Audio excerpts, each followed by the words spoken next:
Ishi long now don't we connect and Pashilam sadly issue felicitation program he tang now shimkurbing galaxy long now with the kind of being like or around me that like well wishers being as and kind of like orally even TKS in Tunena galaxy Tangkhul long now don't who in Tunena being Pashilam sadly Arami he a hopuk vaisa the opening prayer with our Ojatiers and I can't stage got Idum psychoroi ksak vabri ra rohonarau idum psychoroi chimiksho hing kai kang ngai na ran mi da atra chimiksho idum ithada khayi wiring gapha roho pokang kwika ki de hi na rachang mi kwai na nang yur mi kwai rohona ming sing la ka polish de le no wing jon mi ta sung mi de idum psychoroi so khmi ya tam sang sak mi jaw lo da jo hang se asa de le na chang mi da ka khlai program sa kwai Itumli ngatang kamiya kasak wabli ra no ming sing la kasaya kasane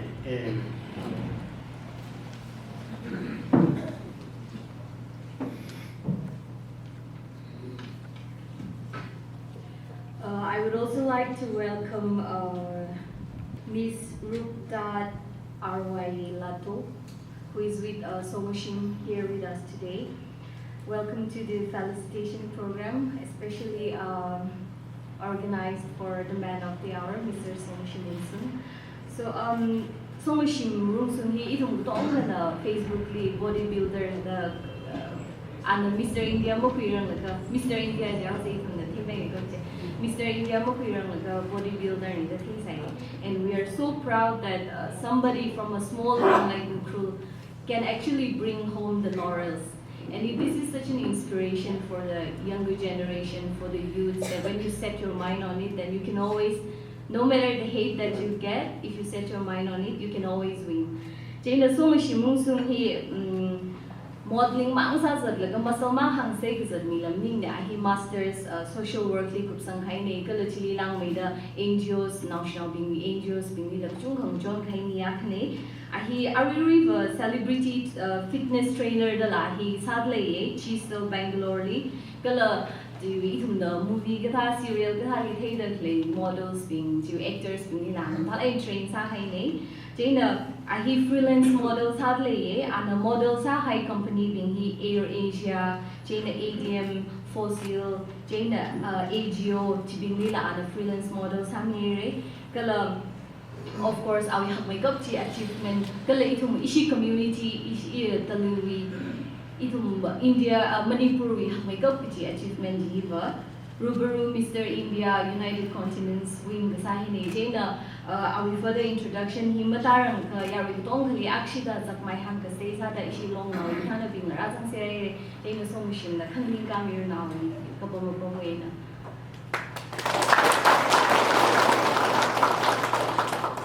Nishla kay talanawa ka sa da mai kala ke aya ilifon sara sa ishi infali ka pambing na as Songashim ji talane jila je na mai jiwa as the little mere from Tangkhul claim I would also there is a saying that behind every successful man there is a woman. So not particularly saying that Rubaru is the woman, but from the profile that I've got from you, I believe that you have also been his source of inspiration, given that you are a fitness enthusiast and also a fitness trainer. Aling song the clay, Rubaru RY Latoj Bahi Alaka Songashim had a fitness enthusiast neya, Gala fitness trainer rakane, and he bachelor's quick dialysis therapy technology. Jailers and Songashim being song the say thank you for coming home with Songashim and welcome to Ukru. We hope you like your stay here. issue we program ni la short la kai na sa kui sai la Tangkhul li la kala Songashim li la ta as long now bin la ha de ta sa da mum chu min sa kai ne SOP la mu chu la ga apom la hin na cha mai ka baw la bai de thum na ta private sa la kai na host sa mi kai sa ne je na no we title ko pre chu ring pa sa da long now bin la kala no we well wishers bin la presentation mi kai le je ne na presentations bin ni abu hang ta mi ke presentations mi ki ji bin na abu wai na presentation kura mi no we make up the ishi Tangkhul katam now saklong ni na presentation na hang ra nai le Amin và ishi way na zangai play ka ya really things that ngai và ishi Tangkhul we long now sa or na ali support ka sa da ram ki ni things that ngai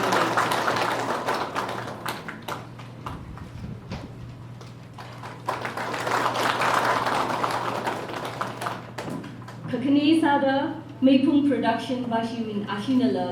presentation ran ni dele kagatumali zingtun long phang da lang ran ni dele kamateli Zingtun katam now long na lang ran ni dele kala kapngali or som tang bashin na lang ran ni dele Zingtun long phang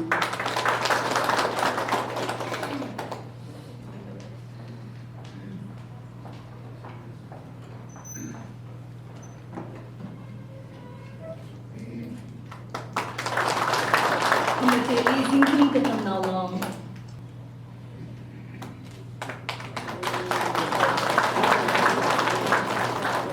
Mangali, matai makeup kaji kala ali khunuk mangali jiju ni laga za jing da klaya tang som tang we na presentation kram yorna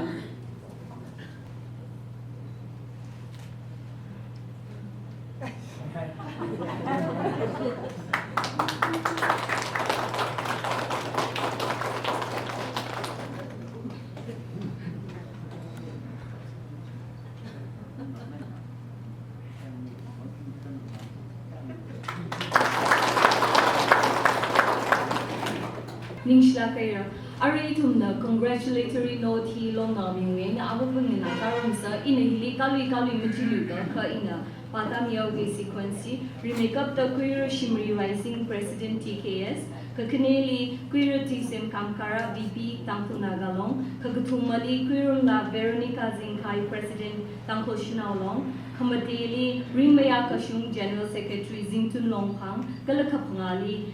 Oja queer Yaron Chung Malung, former ADC chairman. Yamelo, Yamay say, Ningai Mona,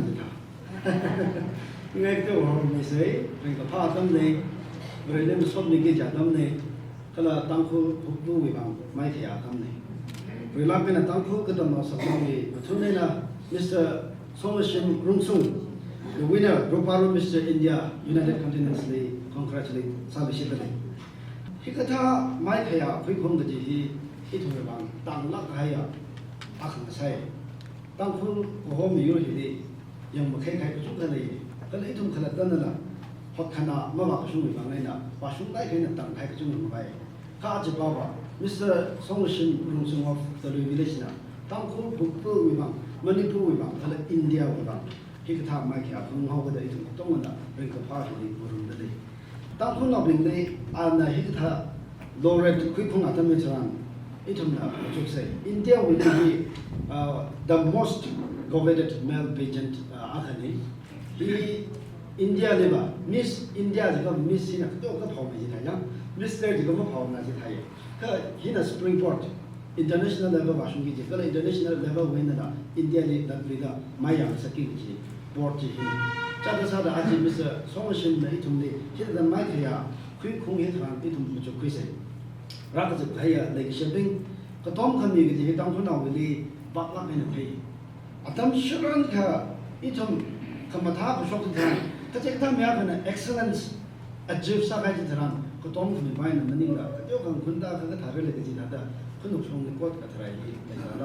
Awa being, Sotno being, Lake Shepping, Mashum Kumamanza, Tangkhul, Arkash, Mamanda, Lady, Tottenham, Jada, Itumla, Kotom Temisi, Mr. Songashim Manga, say how the Sami say, Alida wish the Minaga, motivate the Sami to guide the Sami say, he the tongue hanging, this is not the end. He will still climb further.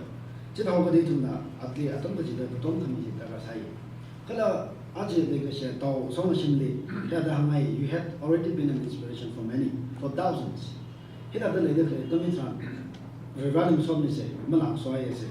And like I said, I wish you went out of the bar, get a Mitran.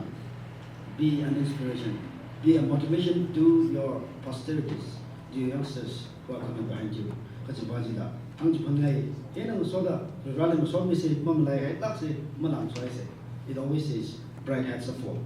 So once again, congratulations, and we wish you all the best for your future endeavors. Thank you.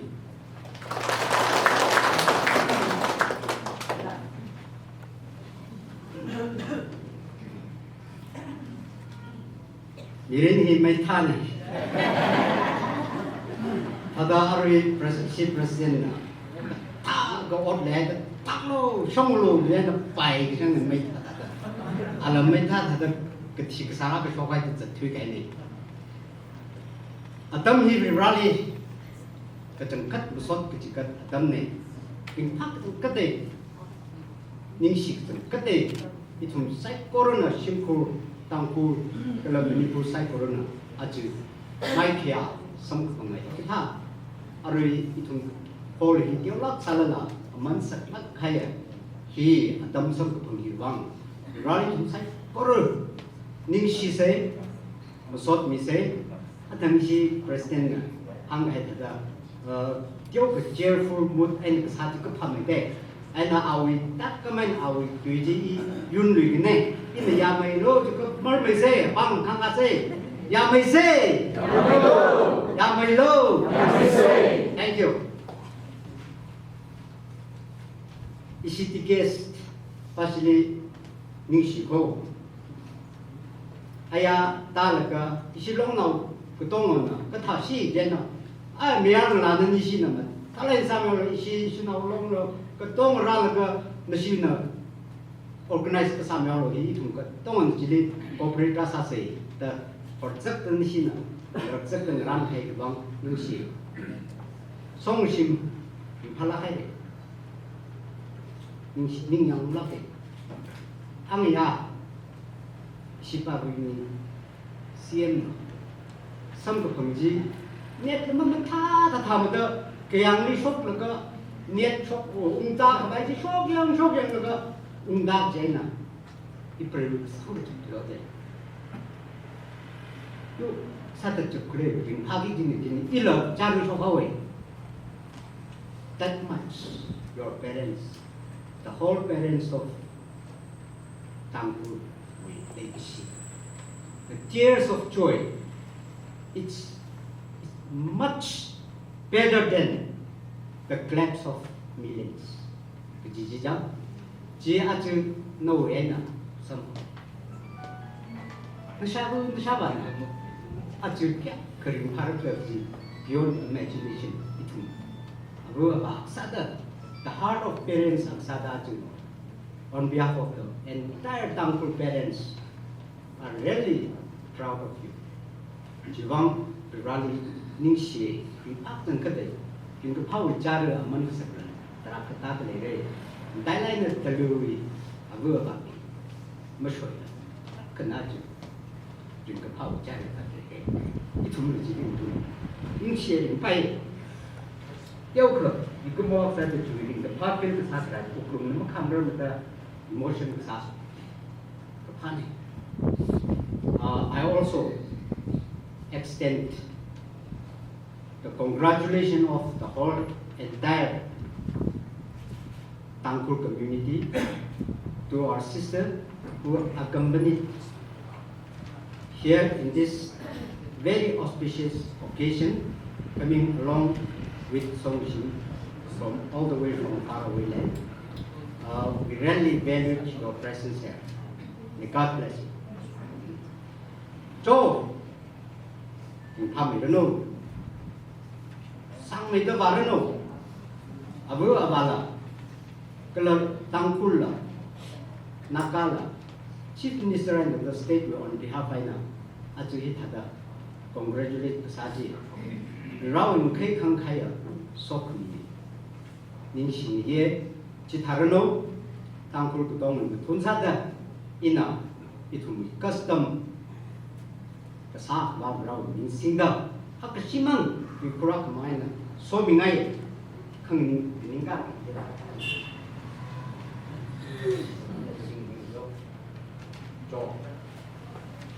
오,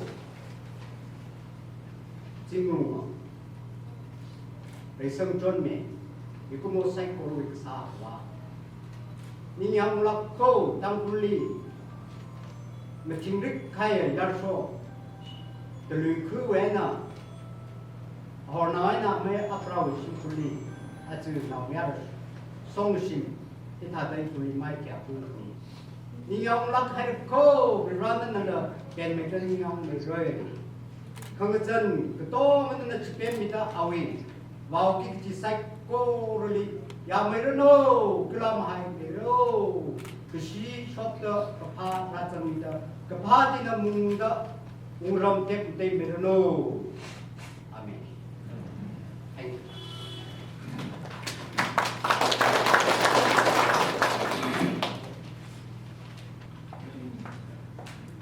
Mày thuê đờ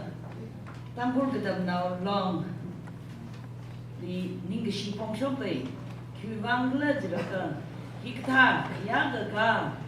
ram nào nó so chỉ cái gì cái gì tâm gì nó xin này đã quay ra mình làm những phải những gì cái gì hàng ngày đã dám được lấy sai cô rồi đó những phải 아주 나오미야라 송심나 Tangkhul 이름이 힉타타 그야 그 그룹이랑 닝심 다이라데 송심 이나오미야라 파에 Tangkhul 그야 Tangkhul 마이는 포럼 사카이레 그지 항아일라게 아주 이 힐링인데 그레히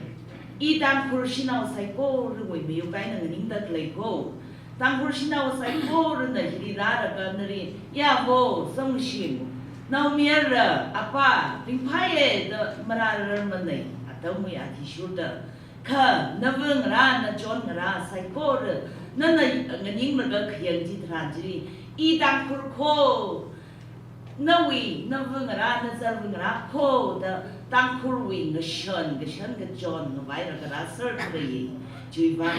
브리브라나 너리 마타이 마이다 소미르노 그지히 아븐라 아서븐라 이tum 사이코르 못사다 너리 한지폴레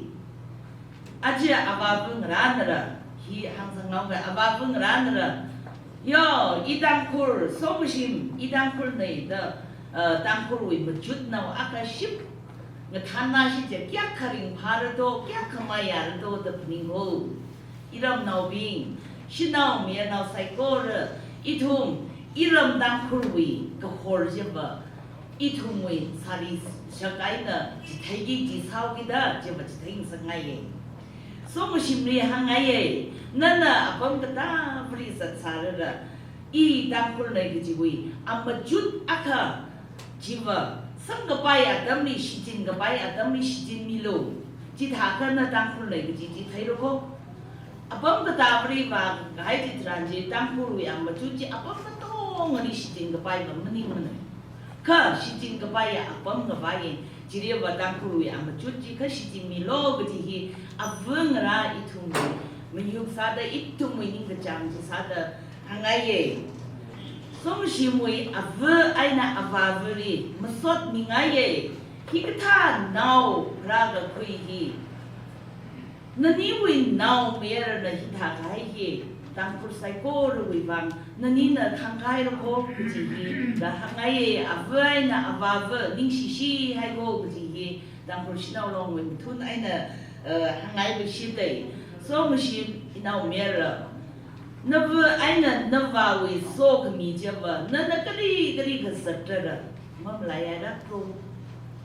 그라 지아이는 소다 브레나 일리 아지 아범 일이 강 닝캉 서네 ishavu ishava ko hi ili le khang saki ina ishavu ishava le ngai da clay mani mo ko ka vrena ili ishavu ishava hyak mathada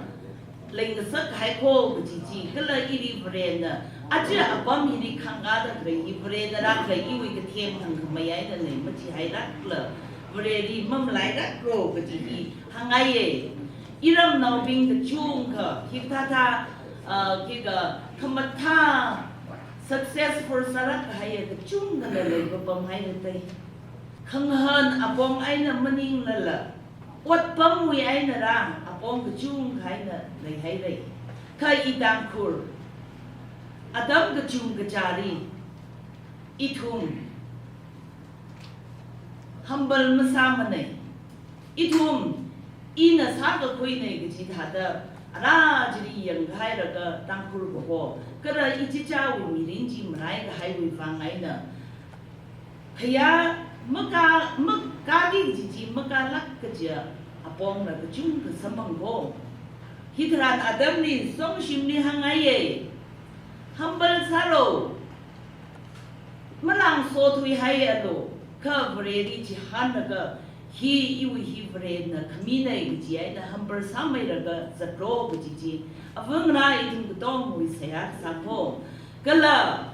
hi ka tha khya ga sam ka phang ji ai na mi ga chung ka sam kor khamang sui khang shai paisa ma ga sa ka chung ga ra zatko chiri ma za thui hai ro inao chiri ma za thui hai lak ro vrejiri nari kam sui sada vrejiri nari yang khamia sada sataka okathui wi rot khamrat okathui wi sui khangsai okathui na maning ga changa mikumo na maning ga changa matai mai da vre na maning ga changa ji masazat lak ta zatro ga ji hi ri mai tada gadong hi aja avungra shinau itum gadong wi ga hau ning ga jang nei matai la kai na ava sada grei thum wi ga hau ta ko jaina chiri sat la ro da ki hang hangai nei ning shi la kai re creation program shen ni de wi the razum kai sai go ri the sa thai ki de shen ni de wi ki de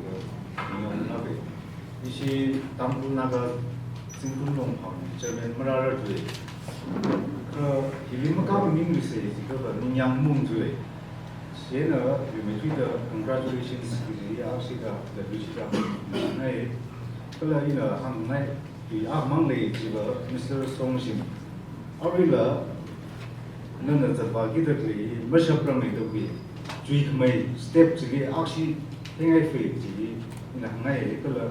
long nào là sẽ ra miệt lấy cái là cái con mì rơ con mì chín rơ gì hàng cái thế là trong sau mình sẽ làm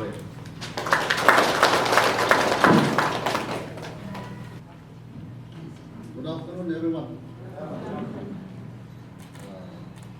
I would like to express my deepest thanks to our God for bringing us this very occasion because of our brother, Mr. Songashim. I would like to, on behalf of the Autonomous District Council of Tangkhul, express and extend our congratulations to our brother Songashim and his friend who have come here along with him for having clicked the Mr. India, Rubaru Mr. India 2021 United Continents. For the convenience of the public, I would be speaking in our own language, so please forgive us. Nisila kaire, ihi atam pungparo jahida ira buaina straight kesanne. Tha pungparo ta kita bini ketemu mawa kesani. So atam niratan sampai, jadi punctuality na niratan sampai kita selesai. Kalau kita hang ngai ne, aji kita ada Tangkhul now akanda itu me jauh now akanda kita ada title lah ke pundak lagi itu saya koru liwa halak kahai ya the occasion after them really program holistic summit the organized summit the ya Tangkhul the no sablo jelang weda tong now being psychology the zoom khading sie aru hon be COVID-19 situation wa naina ajawa hak medla sabai ni ka hi public gathering ka hi tra ka encourage ko thu vida ka da tyo me sa khai ne ka tyo sa da la makun ni lak ka ya program akan tapi jaina ini da atam khabi bang chu ka ni se le congratulatory kiran mi gi ni ka tyo ka hang hau be itu we itu ma pathe sa ne ma tha da itu to je le da Songashim ni da ka ton thang ji thế thà đó khi là Eastern India sắp bằng hai bên cái này chụp một số màu bình là Singapore cái này cũng được đấy số màu rất đi được các thế cũng suy từ nào đó mình có ra để làm khi đó một số lo đấy là sau đó vậy là có ra chỉ hắn nào một số anh con thara giải đi cần tôn thằng gì anh đi tôn là con thara này đấy là sao là bao chỉ sắp bằng được rồi khi thà đó thì cũng đã xong được gì tấm làm chúng ta đi xía đấy là cái thường là các hàng phải là vấn đề là hàng sẽ đâu là đâu mình thanh bình là cái là sống bằng cái này thì thật ra cái xíu về lúc sung sướng thế cái là tiêu cả cái thế gì cái là cái tay cho Mr. India sống bằng gì là phải lấy được sống bằng cái này cái thường mình to ác hơn là về thật ra thì chúng ta efforts mình là cái kita kata itu semua pemne itu semua lagi jenis ni mani kesambi jadi dah awe afrat mi fai fai je mi lagai itu semua pemne lagi itu Tangkhul naga bila kalau notice switch off ni kata naga nopi itu saya korih kata mi ilah ke jadi dah matan kahun terle songjali kuna hamaya songjang saru nopi hangai kalau hiwahnya model field ni ya industry di bahan ka hinga title na sa program ka Tangkhul hila khamatha krewe kharnaw be lang officer be da ambassador sa ka from jam lera no ma kri are hila kuno aga pop ku thing na athum la da Tangkhul na aga ne jelang be da nasi sang ji thram ni are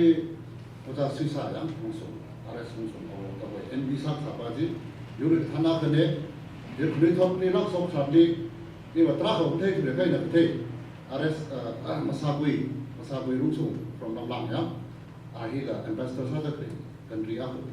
dah ada nasi sang dalam juga tu ni Tangkhul ida nagalila itu ada mereka usut lagi dalam arwila nau mereka rada kata bila cumbeida kita kata itu mereka kamata berada di cumbeida sokun jadi nasi samang ni kami Tangkhul dong lah, nak lah, driver nak saya kau ni sokru nak jadi angai. Jadi nak jadi kita riba kau ni atam sang pangi riba ke, jadi dah awak wali lah, jumpa riba ini sih lah, sahabat jadi palak dah siasa birasum nak, sam birasum nak kita driver sam tu pangi jadi nak driver sam pangi decision board decision dalam luar mana ni mereka kuih itu lah. Itu saya koru tak pernah bingung, kalau itu saya koru nak bingung, driver bingung, notice bingung dah. India li, like they represent the northeast of India, the face of northeast. Toh tadi kita, ada kita Sikkim way ada agak face itu, and then Arunachal way ada agak face itu. Ini tu kepak kita, kita isi Manipur li, kita Phu district li. और food district थाने तेलुगुले से ना आप सब पंगी तुम साइको रुबांग वाई काने देना बरेडी लंबी चीज़े करें तुम साइको रुला है तो सब पंगे ना स्किल ही इज़ आउ स्किल मॉडलिंग में इंडस्ट्री ही ना स्किल के लिए साउ तो सब पंगे देना फिर नहीं कर ले फॉर एग्जांपल एजुकेशन जो वो लोग थे ने कला खंडे फिर जो कर लेते हैं एग्जाम साइको रुली तुम्ही एक्सपर्टीज तुम्ही कार्डा so kawai itu saya kalau siasa saya yang saya kalau Tangkhul nahi aru man ni cang ni Tangkhul nahi jauh kan beri mana lagi dah beri itu betul beri kita kok kerjang kan jadi sama Tangkhul nahi long now lah or churches beri lah cái khác nó bông đất này tâm hình đi cái thằng nó sốt ấy nè cái thằng mình có cái giang cả nó sẽ không nó lấy xì không rót khi đó mà ta cái cá bay của bay cái chả có ngã cầm sát luôn hàng ngày đấy là cái thùng bị dối here cái thùng driver nào bị here mình đi con sản đó ở cái đấy chúng ta cái nào bị cái đâu where today is struggling stage đi được đấy đấy nè thùng sai con đi hi không phải yang cái sao là cái thùng lấy xì mà nó lắc ấy nè còn cái sao sai con đi cái thùng bằng xích là cái những cái yang cái sao là cái sao thùng xây thì hàng là cái nó còn sao đấy then as I came straight from my village, I did not bring any presentation today. But as a token of love, I just want to give one small envelope to our brother Songashim. Kindly receive. Yeah.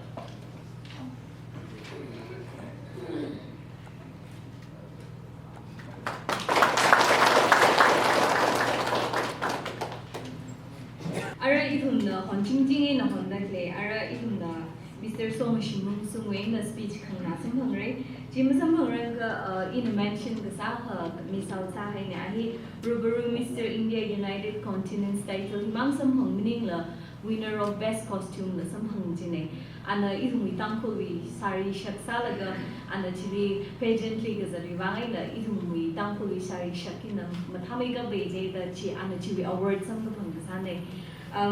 Jainara, without further ado, I invite Songashim to take your time. Mahireo. This we speech ma program ka hopefully we 3 day na we see we ngai ja ilia we journey before and after we leave ang jon ngai la Jana he we speech ma program jon ni hai ni da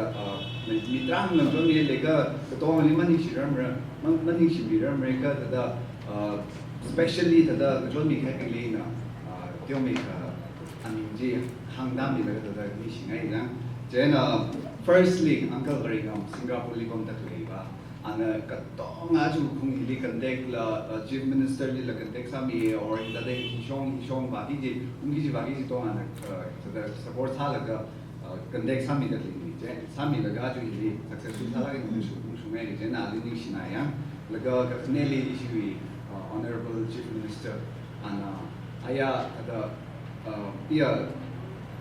ili sa de ja ga warm welcome sai da la mam ju sa mi da Palaga, Lakavena, Malagina, welcome Sami, then a chief minister Lani Shrap from Shoppley, Kalaga Mali, Sir Kapangmam, ADC, and Ili Iva Ali, which is a Nixing, I show Nigava, Ili, Iwi Kung Kabaka,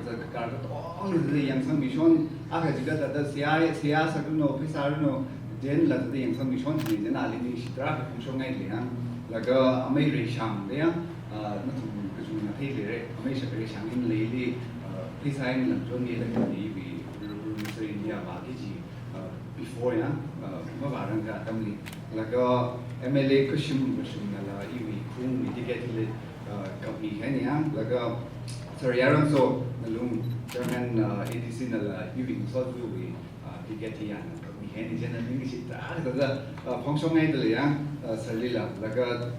Ayah, the youth. The youth na laya welcome da sa jili talain sa mere jena the youth la ni si drive from shop le laga your sometimes youth maning la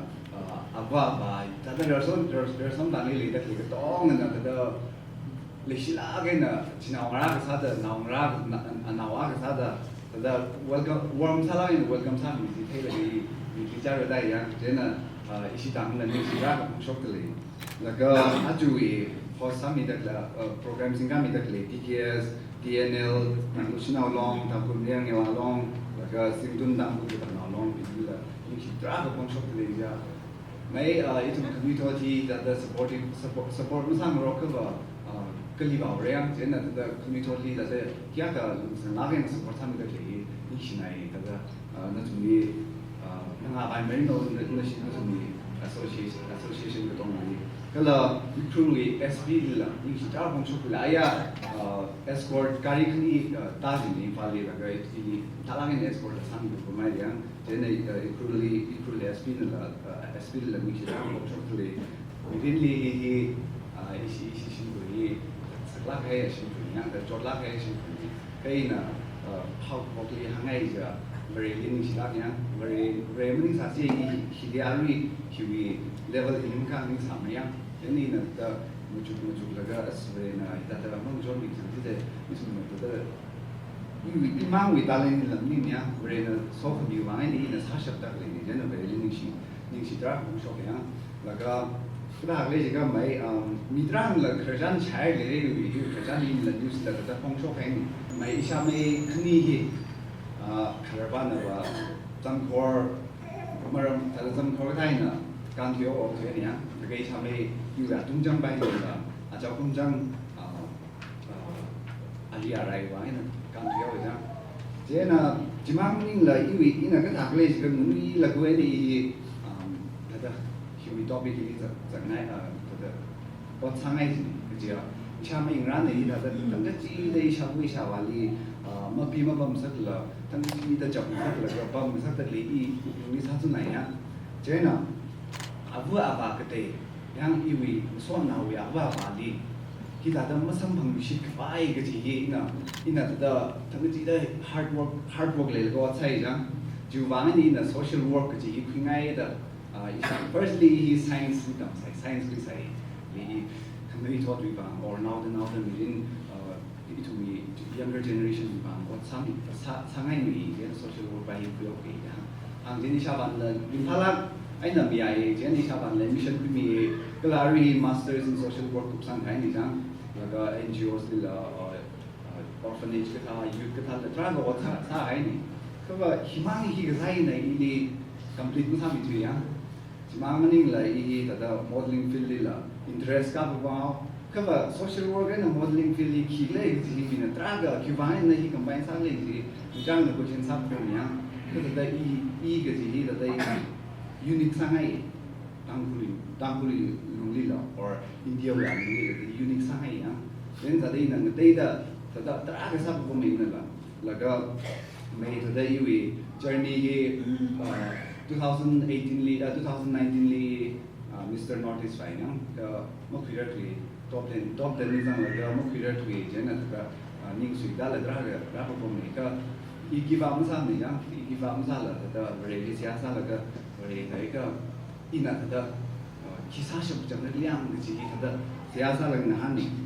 lagi tada Mr. India ji tai ayu draga le ya laga tada kai ka makam thala le pun kai tada tiola kai na pisau mar mangli mi ka jam Mr. India la le pun me ji na thai kui na ni now the experience of na yang jena last week la mai la kai na Mr. India hi na thai ka you so now it's really na thai la ya thai ka he try sai na ni isha we isha ya hi Mr. India he try sai kan he try sai na ke pisa la ka jam ko mreก็จะไปที่ไปที่ใจซาลาเขาไปด้วยนะอิชาบุอิชาบาลีนั่นนี่สิตามมีไงจ้ะนี่ว่าจะได้เนี่ยสร้างให้ก็ที่นี่โน่ก็ที่มันงามจังอิชาบานนะถ้าก็ทั้งก็ที่จะ supportive ซาลากันนะไฟซาลีโน่เสียโน่ก็ต้องให้ support ซาลากันนะแต่ตั้งแต่เรียนเจนะอิชาบุอิชาบาลีนี่สิตามแต่ผมชอบไปอิชาไม่อิลีแบงโลลีบัมก็ซาทอดจุนยังอิชาไม่ละตราเป็นจนมีไงอิชาไม่ละตรานั่นสิอยู่ที่นั่นนะตรงนั้นอยู่ที่ภูบินที่นี่สิจ้าผมชอบให้ก็แล้ว Rubaru Mr. India ที่วิจารณ์ที่เดียวผมที่จารณ์ที่จังMr. India ที่จังพัฒนา2019 ลิซ่า2020 ลิซ่าได้ลิซ่านี่ก็ช่วงการดำเนินที่นะเรียกว่าน้อยแต่2021นี่บอสคนท่าไหร่เนี่ย generation assessment นี่ 1 year 2 months ช่วยให้ assessment ที่ว่าอันนี้หลักอย่างก็ต้องเนี่ยช่วย assessment นี่ก็เลยที่ผมเนี่ย assignment หลักๆก็มีก็ต้องในthe punctuality or the itu be personality yangก็ต้อง live session อะไรอย่างเงี้ยitu be live interview แล้วก็ which ones ini jana itu क्या है active sakla asal mang likian lam ni asal mang kandai lam ni asal le kandai lam ni queen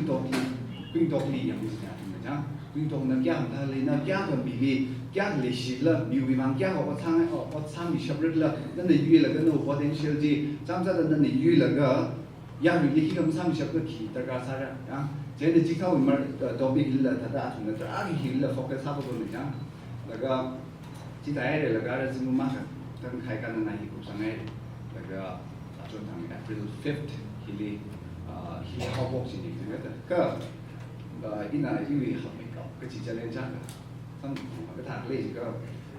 1 week before 合大部分嘛，类因为哎呀对于咖喱公里那个 dislocate 操样，现在呀对于 dislocate 在的first 的因为人那个，我把人那个都就在，那个他的个下半那个我们就给那个一下来呀对 dislocate 在的上半的拉出来。因为自己话了个，起码稍微了个自己的motivate 操整个的不一样个，因为个您来去不然你个啥都张起呀，因为个啥都 focus 个啥，个自己张起你都不出来，那个因为不然你因为talent 个自己起了个自己阿注意你不出来，阿注意你不出来，所以因为个您个push up track 个啥，或者个fitness อารมณ์นี้ตราก็จะจะใช่ยังจะมีตราเทศเลยได้ทราบไปแบบแล้วก็จะเด็กเทศนั่นไงอดละตราก็ทราบไปก็อยู่กับยิ่งเลยจีนน่ะสาเลยจีนน่ะเลยได้อยู่ตาเลนจอนนี่จีสาเลยต้องจุกใส่ก็กุลาศิลาแกน่ะอยากดูตรงนี้แล้วก็อยากดูโชว์เขาอย่างอยากดูโชว์เขาได้ขีดสาสิแล้วแต่มาพุ่งเถอะมาพุ่งเรื่อยๆก็ทั้งกับรูมิสเตอร์อินเดียมาบารังกับdate third miyahi tada machuku laga siyasa laga da ti jang manti varang ga ili message tada ili message ni trang na rara bo yang social media influencer sa yang laga tang ga ili message ra laga mi bai na ta ke ga nei hi is mi bang ga ki ga phani nei ina kya ga job itu na kya ga ukhnang da lam bo da jo la na o sa laga bom sai le na ni itu ni mun sa ke na ni itu ni ngai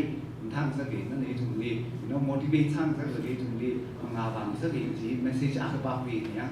เจนี่มันจุกแล้วก็ใช้ก็อยู่การวิธีที่มันfitness มันนี่มันจะอยู่การวิธีมีอะไรพักสักมีอะไรงาน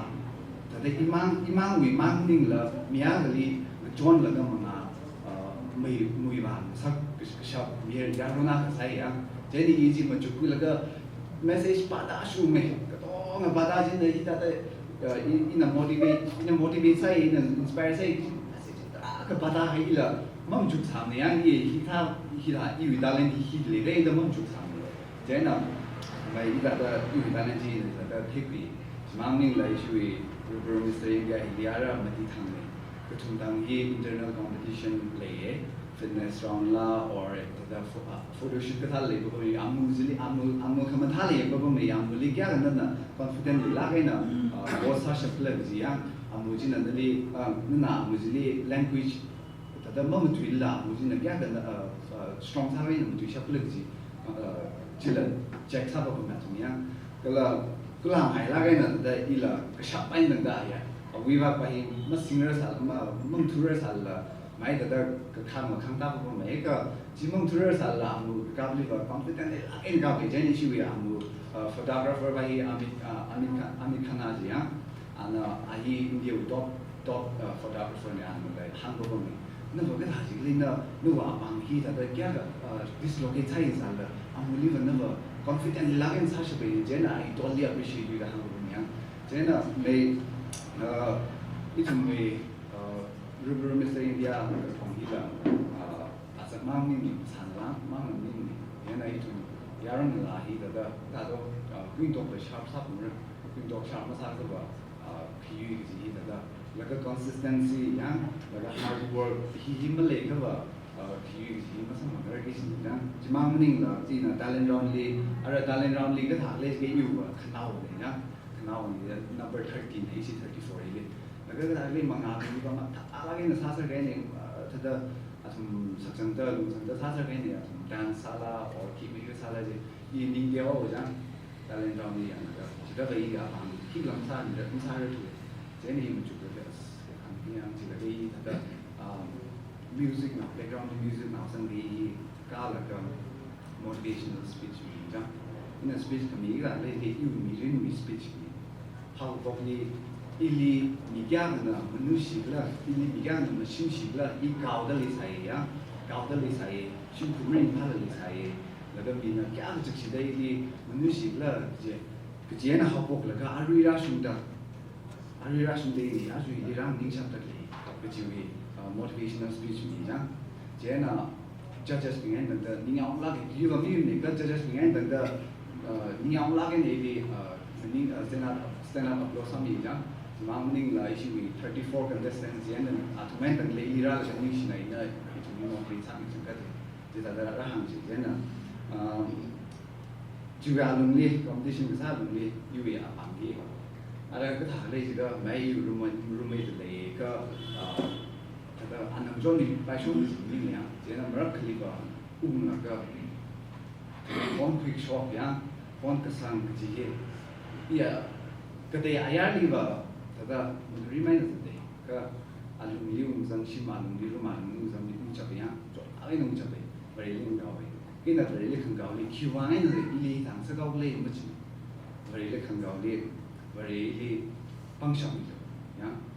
pangsham lo ina hita dan she da le ile pangsham kami lo ni shinare le daga aju ile na daga ina sak shap chi sa le na pangsham le na sia sa chi na every day da la ge ile rumni chap la ge sia sa de ya da da ina shawi shawi ka ma ni ka da sia sa chi la ga ara khnao li ara mai very na sokni we through an issue we director bingli yang director bingli amigli director bingli samli da very na ju wa na aju Rubaru Mr. India United Continents winner aksa da musam yang jena isi Tangkhul dong li isi lage vote ka sa da mun tra mun jon ye re siyasa kan la tra mun jon ye re jena ni da a kan ni shi yang la ga mai ji lam ni tu ba ma ni ka da na mi ji da sha win sha ba ni yu ba ni ya ji ji ra mi sha aka mi ya ka sha bai le you aim in life mi ya ko ni yaron di tu knui thought yaron la we role model la sang ai ji because northeast we face an sang ai ji you aim in life you go di dam ma nai le siyasa mi jing lo ila siyasa jing re la ga itu support sang ro la ga sang thank you so much Iwi winner with trophy niya, laga hina best national costume trophy.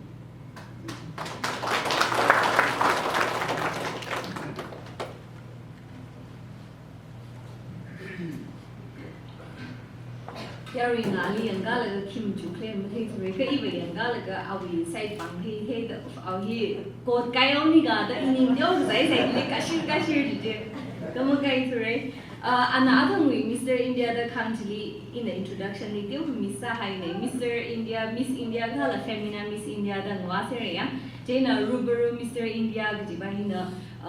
arik Gujarat we Rubaru ji company ya hana sponsor exact event da hane India li create glad drags Mr. India the le sai ari le fe khathal Rubaru Mr. India ba hina phau mai thu he ne ba hina more potential pageant contestants producer da jena Rubaru Mr. India ba hina phau mai thu he ne jena Songashim sungli la chunga thada congratulate salu ngai thank you for putting Ukhrul on the road map and also letting the people know that the Luiba Shilamir Huntale is here.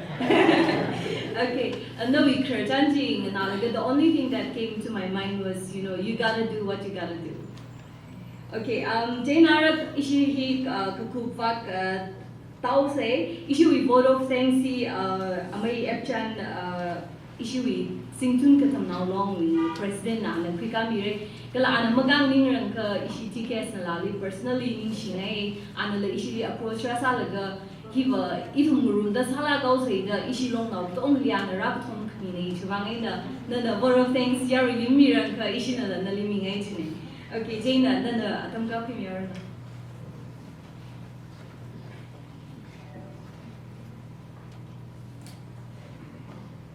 eron nom thom da so ga cha ga mang mi re iwa ala ngam thada kya sa hi le chang mai de yo so hi ka I think she be the there awi mi pi za re da ring ga phaw yang ka ri to song shim la awi ni thada pi sa ni mu pi de le ji chak mai ha ji no thom na ka la az program shim da le mi rin ni in ring pham mi ti ji ba TGS na program shin ji le vote of thanks am ip chan san ni personally bang pe ni je la apong tra kwen na ami na ni shin bi ji he I hi jing dun ga ma rong i present na sa da in the movie ji bai na cha mi ji la aba ba me bran di shi ya shi ka da ta da so wei khao ka ji ba sa pu ne zao da a zon nang shi TGS president li la shi TGS yu mi li la TGS wi executive ni mani mane mu thas ne atom ma ba mu ba ye jing dun ni so ga jing dun da sai sa ran sa tu yo jing so a ru bai da khai ma re ke TGS ni sa la ne用力去听他们努力的努包会，用不力的红包会这样，他说一同一打的阿志一里，说那个那个导数工人节，随便怎么工打的，上来我们工人节的搞啥了，阿个就随便，去打他的，这都其实个这 program is success 哎，个了 TS 了，其他的 initiative 那个，弄了都能打的那种的来。อาจารย์ไปตอนคนนี้หักไล่ในสัตว์ที่มันจุกจิ๋วเนี่ยก็แบบนั้นในสิ่งตอนนั้นแหละตรงสบายก็เลยอาจารย์ทำไงแต่ SOP วิอาตัวแต่ลงมาบินนี่แหละตักไปจุ่มแล้วจะอะไรต่างๆก็เนี่ยไม่พุ่ง protection ที่เขาเสร็จแต่อาชีพกันเด็กสาวเลยอาจจะทุ่มดาวส่งชีวิตในทุ่มตั้งคนนี้จุ่มก็เที่ยวไปคุกกับใส่เครื่องสักแค่ที่พับเตะ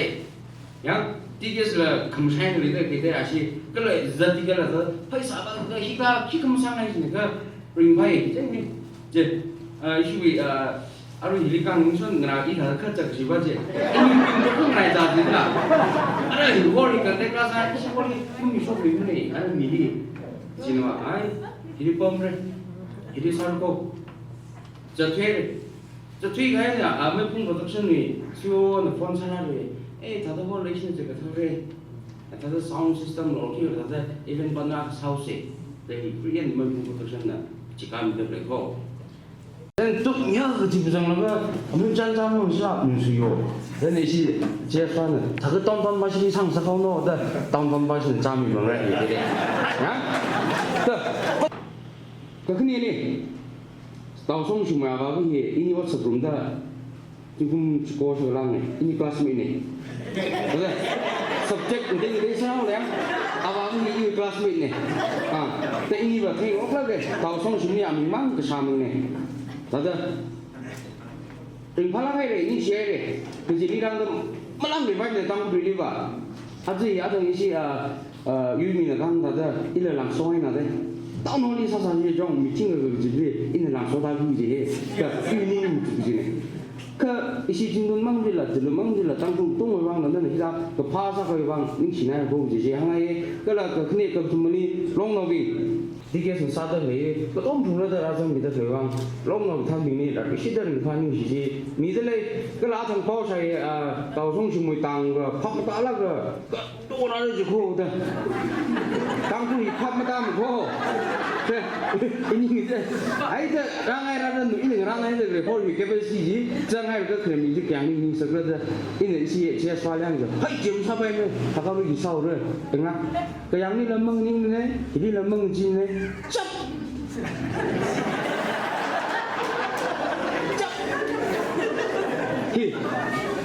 นี่กูโม่ข้างนั้นนี่วิโรจน์ข้างนั้นพามีจะไปนี่ทีนี้เป็นเรื่องสักทีละรักจังไงนู่นทุ่มจับจัดรักจังไงพาไหนทีนี้เห็นเราที่ทุ่มรอมรักต้องไปเขาส่งชิมวยริงฟ้าโปรแกรมซะแล้วรอมรักต้องจีบไปได้ใครจะลิงก์อินเสร์ตรงนี้ผมรู้สึกที่ไทยจีดก็จีดเราไม่ละก็จับจัดพอดีร้านกันจับจัดรักจังไงเลย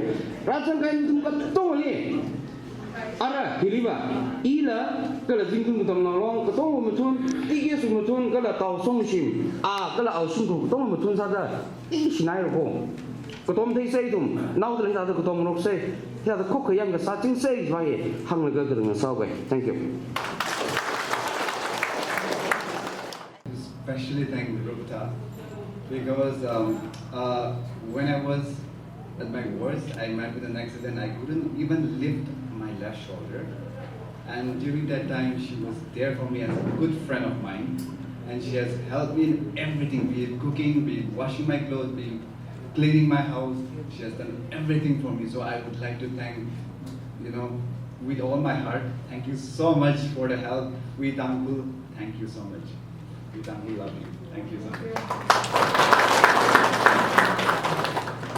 Resom tang pasilog ring paning shik chungga da pongshong ngai in le ning yang ngai tanga hali khamtha shok ta le hi ha da tom mi ka ma khiwang ina khni tho chokra da le bi khamtha ma shok ngai mret le na thum le chungga ning shi pongshok li shi ngai ka la athang Songashim na awi kharjan cha ka inspiring sa ji hang mi khai ji wa itum yari sai kor na ali akshi da standing ovation mi ngai yari sai kor na ning la ga shi abang phe mi la chok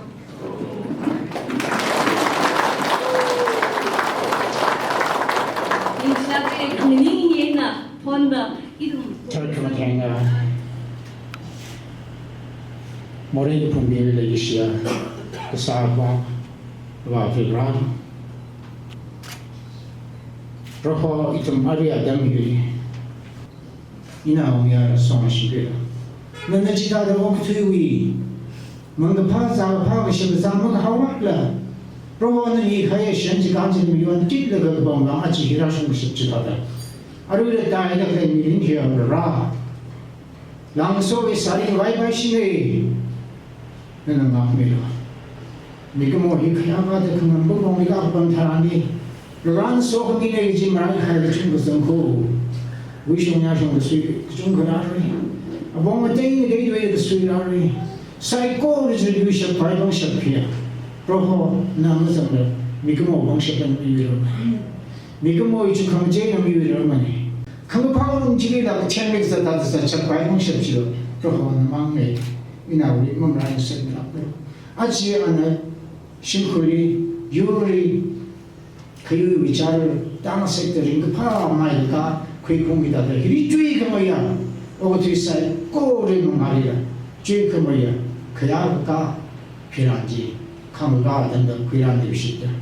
ra ne ri ke chei mi yu ne ke ji yi se na wi ra ne ko bang mi khai yu ne da Joseph ri na de ne wi ne mi ke chung ne ka thi sim khong ji da ina mi ya ri ro ho ji ta ni sa ko ji sai ne de shi sam o sai ko ri na ring phara kina adam ra na sin da o de si kon jin wa de ko no she to to ne la program sai ko ri jang sang sa da ri ro ho na ring shi de ka de ji shi Christian mi shi de sa amen